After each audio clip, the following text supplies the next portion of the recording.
Egypt के शहर Cairo से तकरीबन 500 किलोमीटर दूर लाइमस्टोन के बड़े बड़े पहाड़ मौजूद हैं। इन पहाड़ों को वैली ऑफ द किंग भी कहा जाता है। हैरत की बात यह है कि ये वैली अपने अंदर बेशुमार राज छुपाए हुए है। इन राज का पर्दाफाश करने के लिए किंग्स वैली में पिछले 200 सालों से खुदाई का काम चलता आ रहा है। दोस्तों, आज से तकरीबन 4500 साल पहले जब यानी मिस्र के किंग्स मर जाया करते थे तो उनको पिरामिड्स बनाकर उसमें दफन किया जाता था। पिरामिड्स के अंदर मुख्तलिफ चैम्बर सजाए जाते थे और जिन चैम्बर्स में किंग के साथ साथ उसका सारा खजाना भी डेकोरेट किया जाता था। एशियन इजिप्शियंस का मानना था कि इंसान के मर जाने के बाद आफ्टर लाइफ के बाद ये सारा खजाना उसके काम आता है। लेकिन इतने बड़े बड़े पिरामिड्स बनाने में काफी वक्त भी लगता था और काफी ज्यादा मेहनत भी। दोस्तों, एक्सपर्ट और रिसर्चर्स का मानना है कि जैसे जैसे वक्त गुजरता गया पिरामिड्स बनाने का सिलसिला खत्म होता गया और किंग्स को अब दफन करने के लिए लाइमस्टोन के इन पहाड़ों को चुना गया और इसी वजह से इस जगह को आज वैली ऑफ द किंग्स भी कहा जाता है। ऐसा माना जाता है कि एंशिएंट इजिप्ट के किंग अपने मरने से पहले ही अपना चैम्बर, अपना गोल्डन देख मास्क और अपना कफन तैयार करवा लेता था ताकि उसके मरने के बाद उसको दफन करके चैम्बर को फौरन बंद कर दिया जाए। पिछले 200 सालों में इस रैली से 65 टॉम्स डिस्कवर किए जा चुके हैं, लेकिन मिलने वाले टॉम्स में से ज्यादातर के चैम्बर अंदर से खाली मिलते थे। एक्सपर्ट ऐसा बताते हैं कि सबको मालूम था कि किंग्स वैली में खजाना छुपा है, इसीलिए हजारों साल पहले बनाए गए इन चैम्बर्स को वक्फे वक्फे से लुटेरों ने ढूंढ कर लूट लिया था। खजाना तो बिल्कुल भी नहीं छुड़ा, जबकि कई चैम्बर्स में सिर्फ किंग की मम्मीज को जोड़ा गया।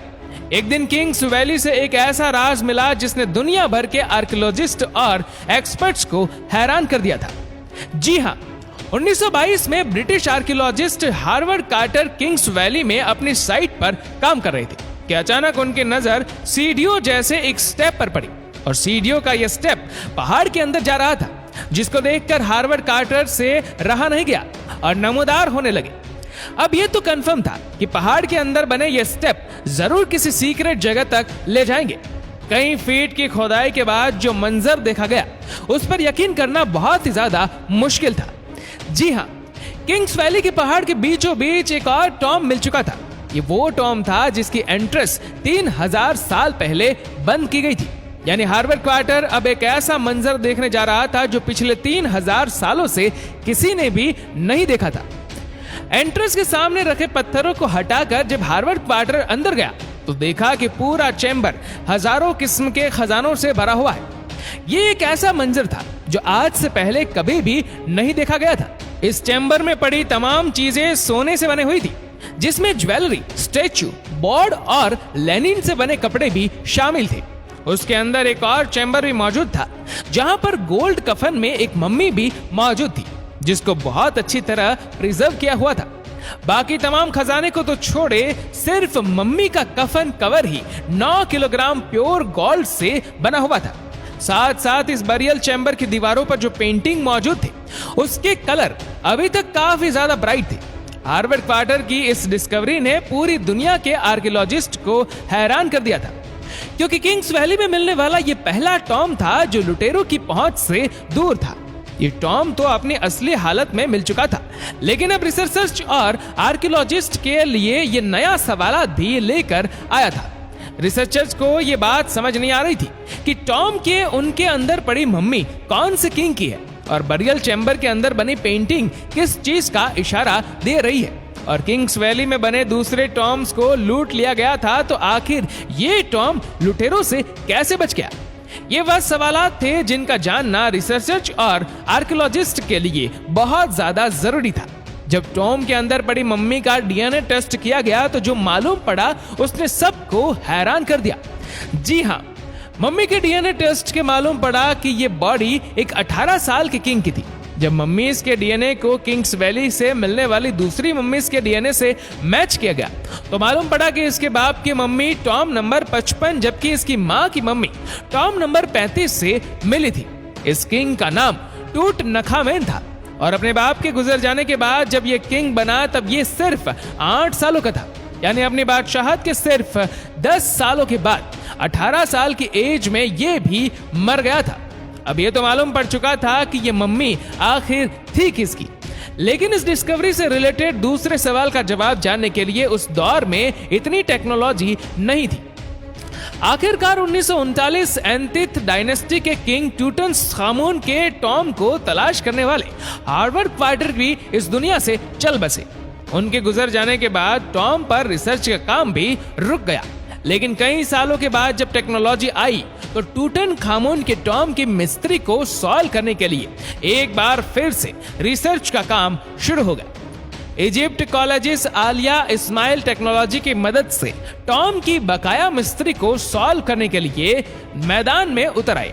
उनको इस किंग की जिंदगी के बारे में जानना था, जब वह 3000 साल पहले जिंदा थे, और ये टॉम किस वजह से लुटेरों से बचा रह गया था। ये जानना भी आलिया के लिए बहुत ज्यादा जरूरी था।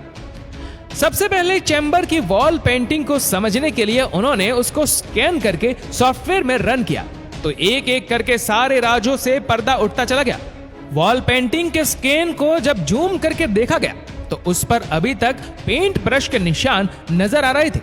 आलिया का कहना था कि यह निशान उस वक्त जाहिर होते हैं जब गीले प्लास्टर पर पेंट ब्रश चलाए जाए, क्योंकि यह चैम्बर 36 फीट पहाड़ के अंदर बना हुआ है और यहाँ हवा की क्रॉसिंग का भी कोई जरिया मौजूद नहीं है।